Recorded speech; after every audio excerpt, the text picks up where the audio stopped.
Welcome back. We're wrapping up our discussion on the takeaways from the new cabinet unveiled recently by Prime Minister Trudeau. Of course, we said there were new faces, there's some veterans dropped, different people moving, a lot of eyes on the health portfolio. It's a big portfolio, especially given the COVID crisis. Elliot, was this a good move? We see that Patty Hajdu has moved over from Minister of Health.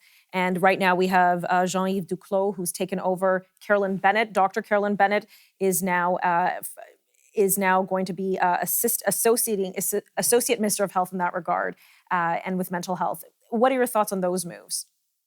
So Minister Duclos moves over from Treasury Board Secretariat, which is the big but small in the limelight department. The big issue coming up on the health file, other than COVID, as we emerge from COVID, is the Canada Health Transfer discussion between the provinces. Jean-Yves Duclos comes from outside of Quebec City.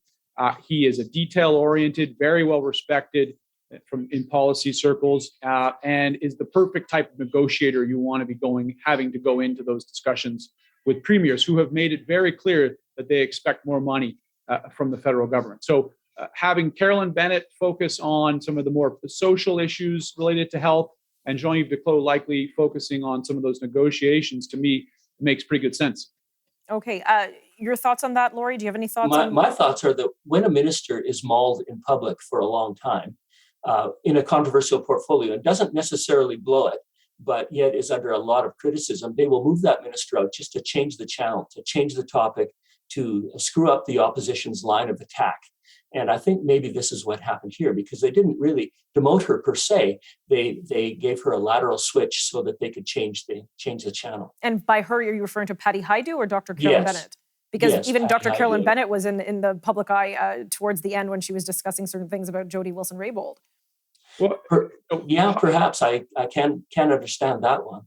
But Hajdu goes into a portfolio in the Indigenous portfolio that I think is not only very close to her heart, but one that she's sort of experienced it. And in her riding, I think that's something that she's very used to as well. I think it's a good fit for her alongside of Mark Miller on the Indigenous issues, which are key to the Prime Minister and key to this government. So Elliot, we only have a couple of minutes left of the show. Canadians are going to say, okay, so what? The cabinet's been changed yet again. Mm-hmm. Nothing new here. But we look towards cabinet to give us an idea as to what the policy direction of the government will be.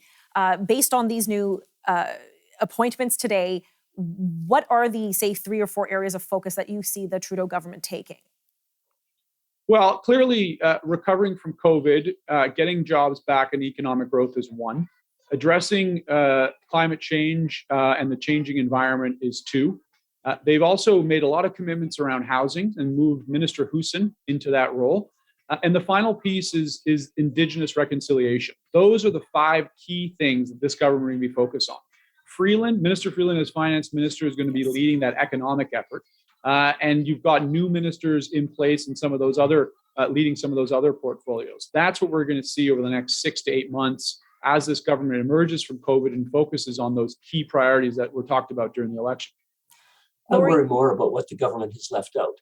So I think of rural alienation. I think in the West here, all the Liberal MPs returned are from urban areas, 15 seats in BC, all from the Lower Mainland and so on. Rural seats are vast. They're poorly represented. There's terrible infrastructure. There's services. Yet agriculture is in the top 20 of Canada's exports, and they deserve, to me, representation that will develop that kind of thing, rather than sort of leave them hanging without representation. And so I would like to see the government address that.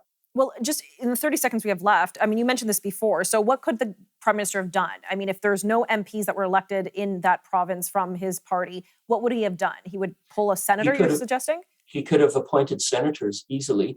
I know that Mr. Harper appointed a businessman from Montreal once.